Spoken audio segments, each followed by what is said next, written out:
Okay, I'm starting up the stream. Should be going any time. Alright, looks like the stream's running. Hi everyone, I'm TigerHawk23, and today I'm going to talk about some stuff. Things that I have, and also maybe a small update. I've been kind of busy. Things happening. My car broke down day before yesterday. I was driving myself to a doctor, and it stopped. Engine just kind of died. Couldn't start it back up again. What happened is a bolt in the engine snapped, and I don't know if it like ricocheted somewhere or if it was holding the water pump, but the water pump is broken, and the bolt itself is somewhere in the engine block, according to the mechanic. Well, he knows where it is, but it's going to be interesting getting to it. So they're going to try for a few hours to find it. I mean, to extract it, to fish it out. And if they can manage that, then probably another $1,000 or so for parts and labor to actually fix it. And if they can't get it out, new engine. And my car is an 06 with almost 100,000 miles on it, so spending $5 grand on an engine for an ancient car, probably not the best. So that was fun.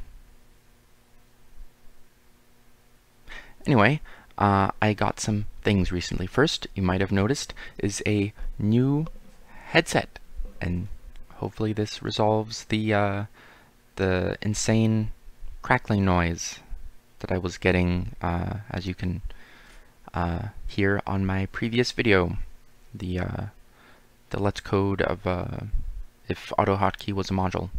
I don't know if it was a hardware thing, but my old headset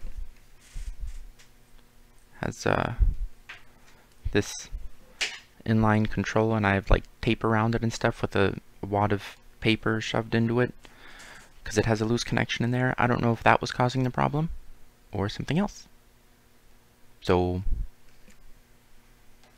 hopefully this fixes it. It's a HyperX, I still have the box, Cloud Stinger. That's I don't know if that matters. I have a new headset. Hopefully it works better than the previous one. HyperX is a brand from Kingston, the memory manufacturer. I don't know if they actually manufacture brand. There are only a few actual manufacturers who physically make RAM chips. And then a lot of companies, you know, buy them and put heat spreaders around them or whatever. But Kingston is pretty reliable in general, so hopefully this will be good too. What else? My phone, $40 phone, ZTE Maven. I don't really have any complaints about the hardware, but the software, sometimes apps crash, which of course is understandable. That happens. But sometimes it's the phone app as soon as you tell it to place or receive a call, and it happens more often than not.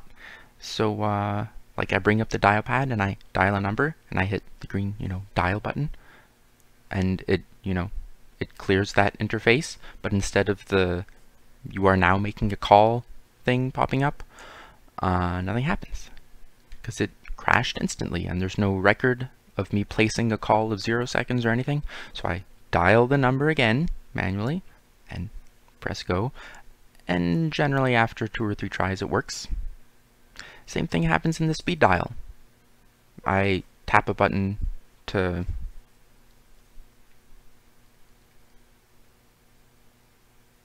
phone speed dial.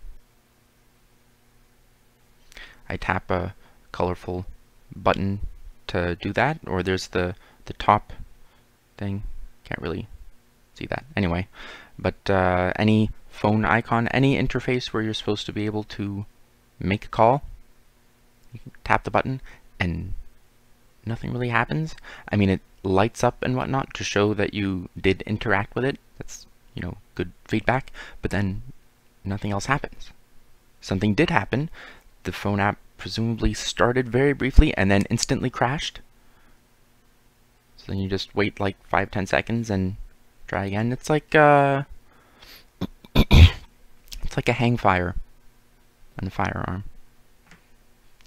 It's like a 22. 22s are more reliable than this, because maybe every few dozen rounds you'll get a round that just doesn't work.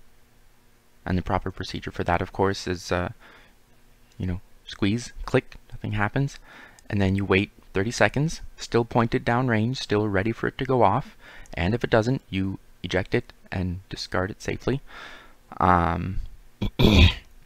But yeah, sometimes it just takes several seconds, so you can't tap, tap, tap, tap, or else it'll, you know, call a couple times and mess itself up. So you tap, and then you wait to make sure it's not just late, rather than failing immediately.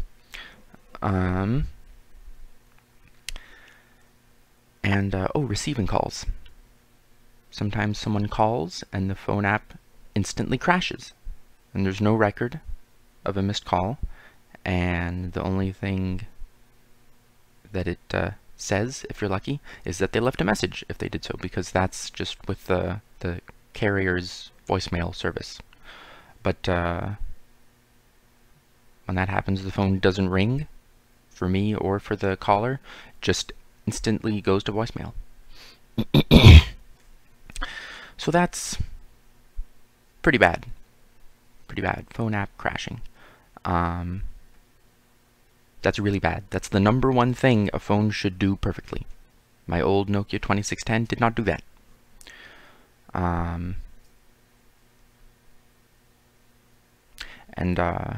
The interface when you're in a call, the hang up button, when the call ends, the place where the hang up button is replaced by a button to send a text message. So if the call ends because it disconnected randomly or because the other person hung up first, and you're on your way to press the button, and then suddenly it changes like 1/10 of a second before you get there, and then you hit message, and then it opens the text message interface for you to send a message. It's really annoying. I hate when buttons change. When things had, you know, physical buttons, this 7 isn't going to change to something that isn't a 7, because it's a button that only does 7. But nowadays, there isn't any room for buttons. So they have to give you areas that do different things. I might tap here and it might say call someone, or type a letter, or whatever. So that's pretty annoying, that it just switches the button right when you want to. Anyway, what else? I got some Bluetooth headphones from Bluetooth again. I'll try to remember to put the, I don't know if you can hear the rattling. Yeah. I'll try to put a link to the previous review of another Bluetooth headset that I got. Another set of Bluetooth headphones with micro SD capability. These fit a little better. As you can see, there's no actual hinge or wiggle or anything, so they can like tilt forward or backward or anything. But they fit enough that I might have worn them if the micro SD function worked. But as it is, you put in a card, and the card slot, there's someone in chat saying, the goddess Inari saying, a tiger hawk has been detected. This must be how a tiger flies. Rattle, rattle. Yes, I haven't streamed in a while, so it's big news. I'm back. But The card slot is right in here, so it's not too bad to put a card in there, but getting it out, I mean, you press again and it clicks. It's the standard card slot that you push it in until it clicks and then it retains it, and then you push a little more until it clicks and then it releases. Push and then it releases, and you've got just a teeny tiny bit of card sticking out. But how do you hold it? Like there's something blocking it on top, and there's something blocking it on the sides. The only way I found to actually remove it is to press down on it slightly and then move my finger so that the spring shoots it out. That's the only way I found to actually remove it, and it doesn't work. I mean, the actual function doesn't work. I load music on it, and then put the card in the slot, hold the play button, and these are the, where are the thingies? Yeah, these are buttons. If you can hear the clicky, that's the buttons. It's kind of loud and annoying when you're actually wearing the headset. Followed the instructions exactly. The instructions were pretty decent, actually, for what it was. And it didn't work. It's supposed to start playing music as soon as you turn it on, and nothing happened. I tried having a directory structure in there with the folders and such, and I tried just putting one file on the card. Nothing worked. Kind of a not a good interface either, because it's 4 buttons to control everything that the headset can do.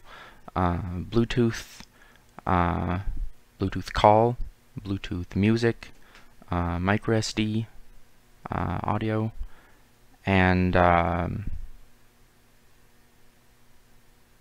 think that's the only thing that needs control. You can also plug it in to a standard 3.5mm thing, but it only connects to the actual headphone part and not the microphone, which is this tiny hole that you probably can't see. Where is that thing? Here we are. Tiny little hole right over there.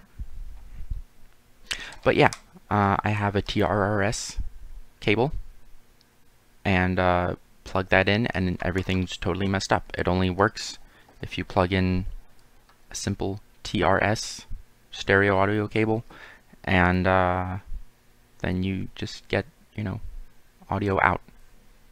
Can't use the microphone. You can only use the microphone through Bluetooth. So if you want to use it for like a game console or something that expects you to plug in a TRRS cable, won't work. Only Bluetooth for the microphone.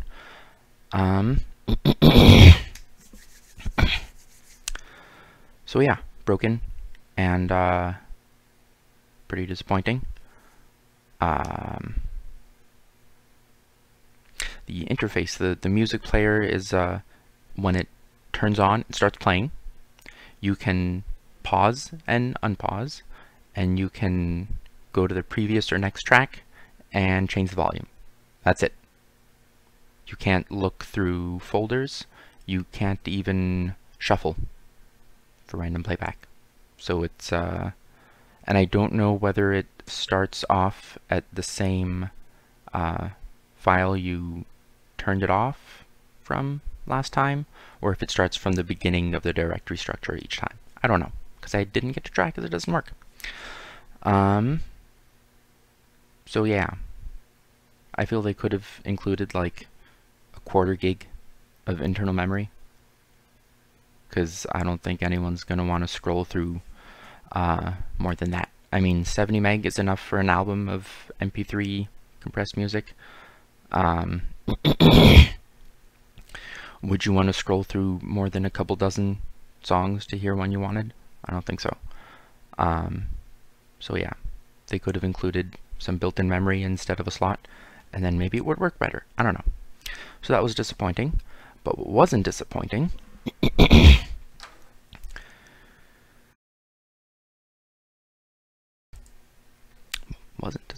is my incessant throat clearing. Anyway, I got a new flashlight. Seems very boring looking, right? Well, it isn't. This is a Nitecore SRT9, and I have some other stuff in that series. I have an SRT3. That's the CR123 or AA version. This is with the AA extender sleeve thing. And I have the 2 CR123A or 1 18650 version, which is the SRT6.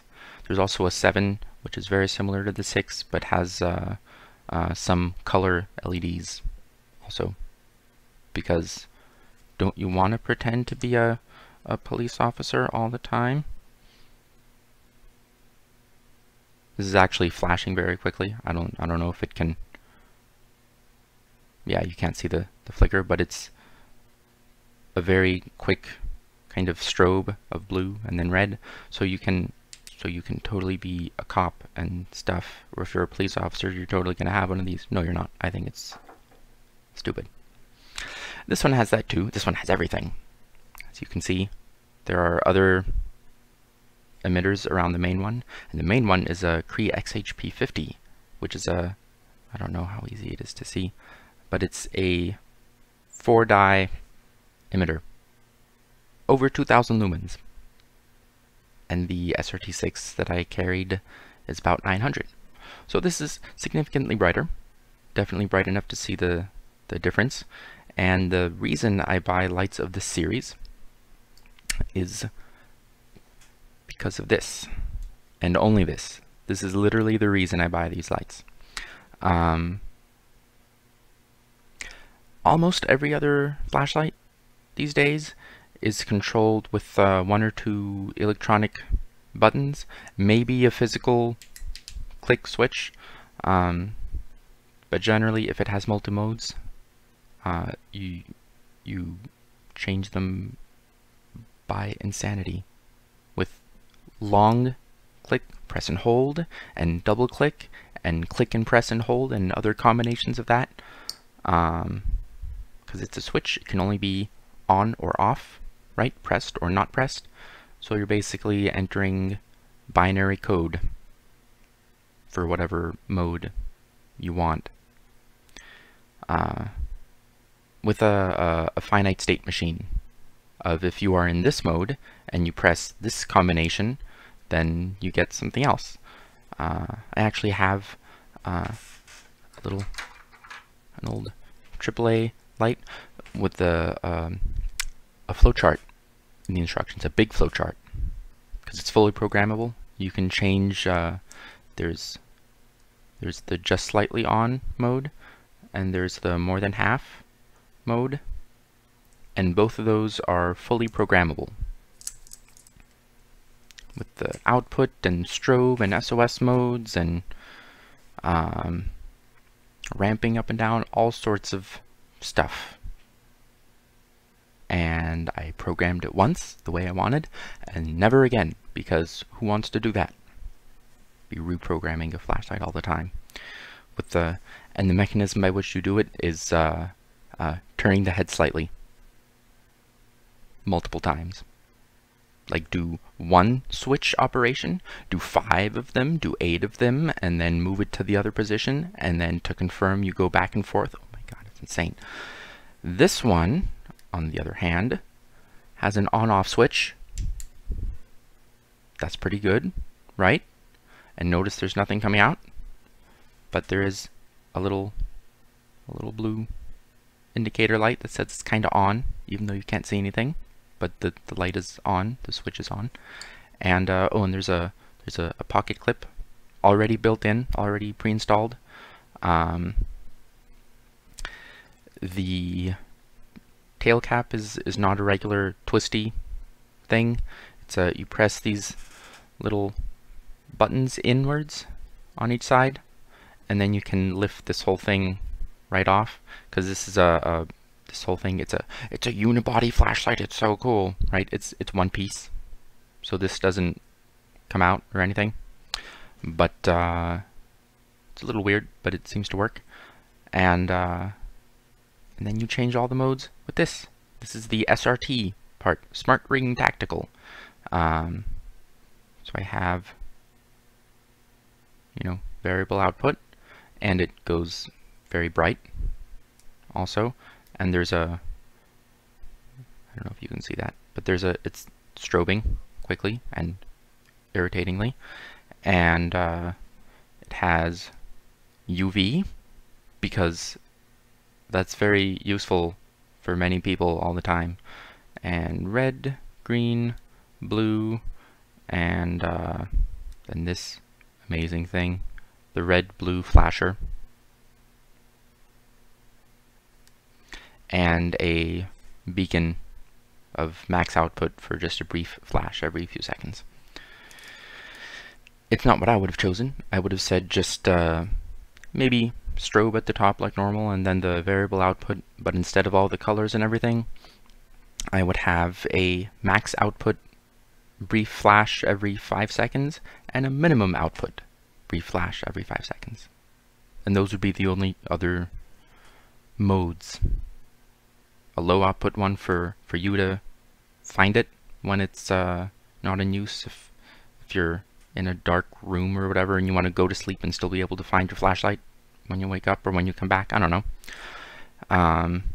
Just a low intensity flash to tell you here it is, or a bright one so that you can see where it is from far away, or so that other people can see where you are from far away.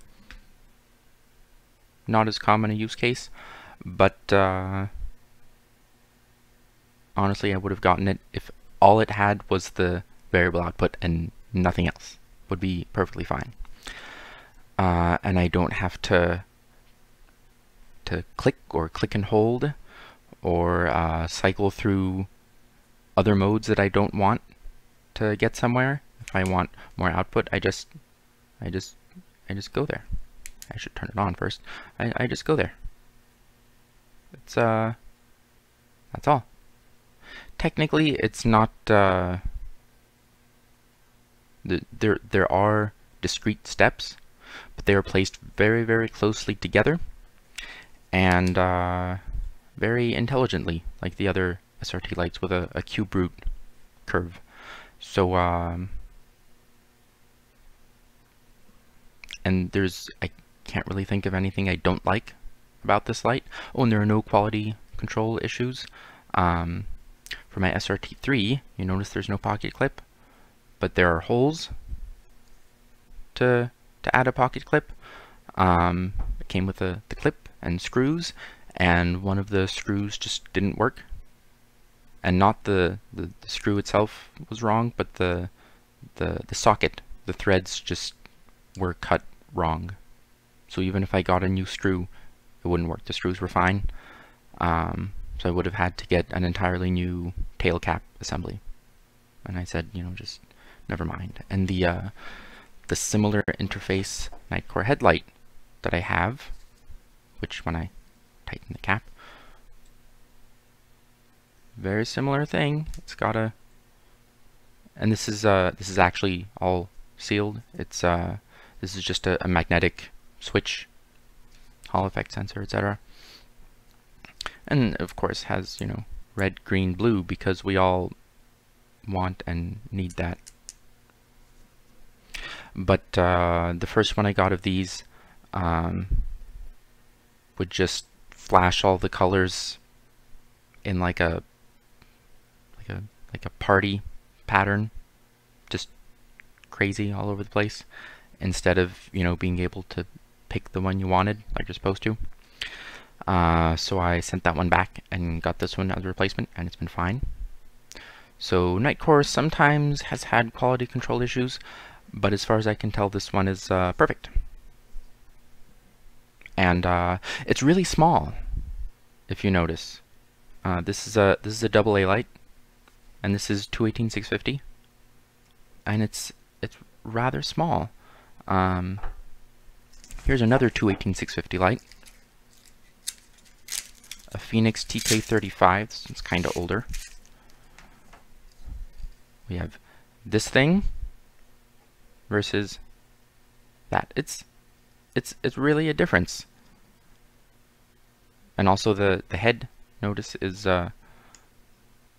quite a bit smaller. I can totally carry this around without feeling like I'm a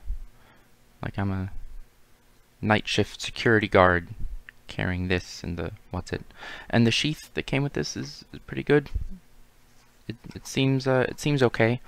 A lot of holsters that are included with flashlights are just bad, like they're really thin material and they don't work. And then I have to find a holster that fits it from either Rip-Offs or Maxpedition, both of which are great brands whose products don't show wear, basically. Like, I've had some things from Maxpedition on my belt for the last 10, 11 years, and they look like they did when I bought them, except, you know, a little grayer and dustier. But, I mean, they don't break, as far as I can tell. This one seems okay. It's like maybe a neoprene kind of thing here. Some kind of nylon. Seems thicker than their other holsters. Maybe they're learning. And this has a kind of plasticky feel inside, so maybe it's a little thicker. I don't know. And I mean, feature-wise, it's fine. This comes out, and there's also one that does not, if you want more security, or if you want to be able to put it on your belt without removing your belt, undoing it, then there's a simple Velcro thing. So that's fine. I don't really know what this is for. If you want to hang it from something, or I don't know. But feature-wise, they're fine. I don't know if I'm going to try it, because I already have a Rip-Offs holster for a Streamlight 4AA Pro Polymer LED. Remember those? 40 lumens? And this is 2,150? What's 2150 divided by 40? 53.75 times the output. Yeah. And this is smaller, because two AA's on top of each other are slightly longer than 118-650.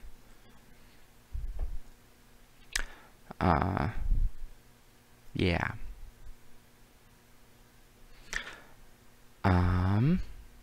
So yeah, I'm quite pleased with this. No quality issues that I could see, which has sometimes been a thing for Nitecore lights. It's small. I can carry this. It's incredibly bright. I have several years ago, while I was in college, I made a video light. I got a bunch of Cree XRE star packages and epoxied them to an aluminum block that was about this big and this thick, with fins cut into the back, and wired them all in series, and created a custom circuit with an LM317T that you could get from Radio Shack. I don't know if you can get those there anymore. Radio Shack has been closing a lot of locations. It turns out that walking into there looking for a fuse and having someone try to sell you a phone is not what people wanted, I guess. I don't know. But, and I wired all that to I built a box out of wood with a hinge about this big, this square, and this tall, like a cube, out of wood, to hold three 12-volt lead-acid batteries. It's really, really heavy, and that's about 1,500 lumens, all that together. I mean, it has a tripod mount, so that's handy, but this is like 1/3 more output, and it's like right here. It was $140 with the batteries, but how much did that cost? probably 70 for the emitters. Let's say 80 with the block. How much are lead acid batteries? 140. Probably $200 or $300 worth of stuff that I had to custom build everything, and that was just parts. And this, I just ordered it on the internet, and they sent me this, and you put the batteries in there, and it's very small, and it's brighter, and the interface has the same variable thing that I had with the dial. And yeah, flashlights have come a long way. I'm very pleased with this, so that's cool. What else?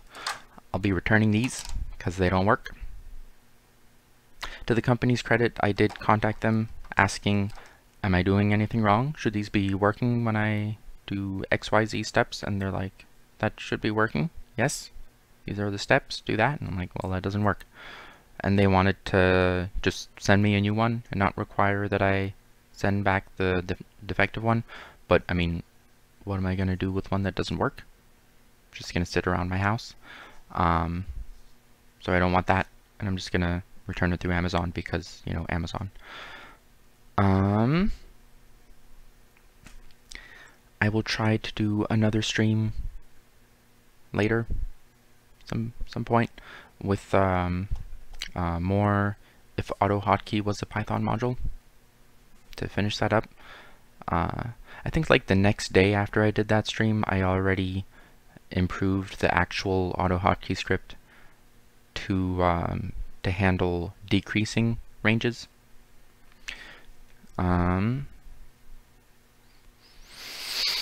So it will have to account for that in our pretend Python version. What else? Hopefully, if this stream has low noise, I've been hearing the cord rubbing against my shirt this entire time, and I don't know how much noise that translates into. Hopefully, it's totally inaudible to the viewer and listener. I'm looking at the mic level here when I move around. I don't know. So yeah, that's my stream. That's the stuff I wanted to show you. Also